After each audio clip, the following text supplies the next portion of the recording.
Hi.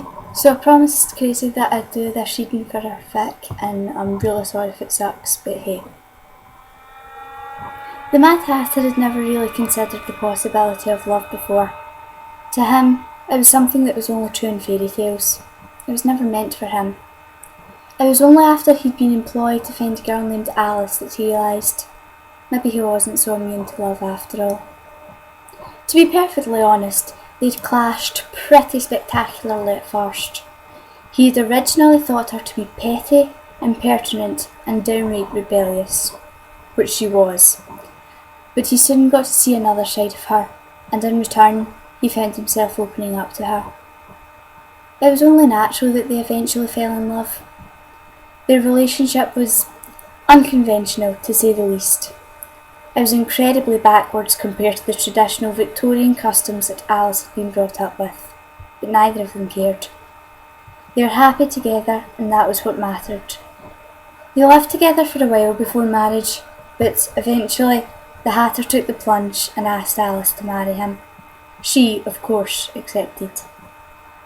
They had a lovely wedding in Wonderland, with Alice's sister Jane as the bridesmaid and the Cheshire Cat as their ring bearer. Except the cat wasn't a cat.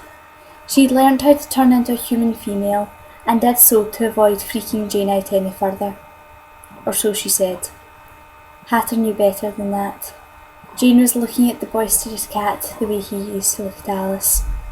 He told Chess off, of course. He didn't want Jane to be stuck with that crazy thing for a girlfriend. But Chess just shook her head, denying it vehemently. Too vehemently. Eventually, he backed off. He knew that he would have been majorly pissed if someone had tried to keep Alice from him. So he let Chess flirt with the girl, watched as Jane blushed violently, and suppressed his grin. They would find their happiness, the way he and Alice had found theirs. And then she arrived, their beautiful little daughter, Grace. They were happy, a family even, but now it had been ripped away from him. Chess, Jane, Alice, Grace, all of it. And now Hatter sat alone, in a darkened room, his hand resting on his telescope. He would see her sometimes, Grace, never Alice.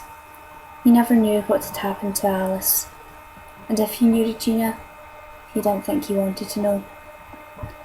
He had nothing to occupy his time, so he counted anything he could. Tiles, cracks, minutes, seconds. The day he counted the minute that marked a year was the day he lost all hope of ever finding Alice. He stopped furiously trying to make his hat work, resigned himself to a life of loneliness, because he would never replace Alice. So he woke every morning, subconsciously reaching out for his wife, but his fingers always met empty air. His hands always found cold, crisp sheets, and that was when it hurt the most. And so he sat in silence. He never dared break it. Not with the TV, not with music, not with anything. And this was all because of an old Wonderland proverb. He had never agreed with it until now. The Mad Hatter hated to speak because love begins with a whisper. And so, the Mad Hatter would never even whisper.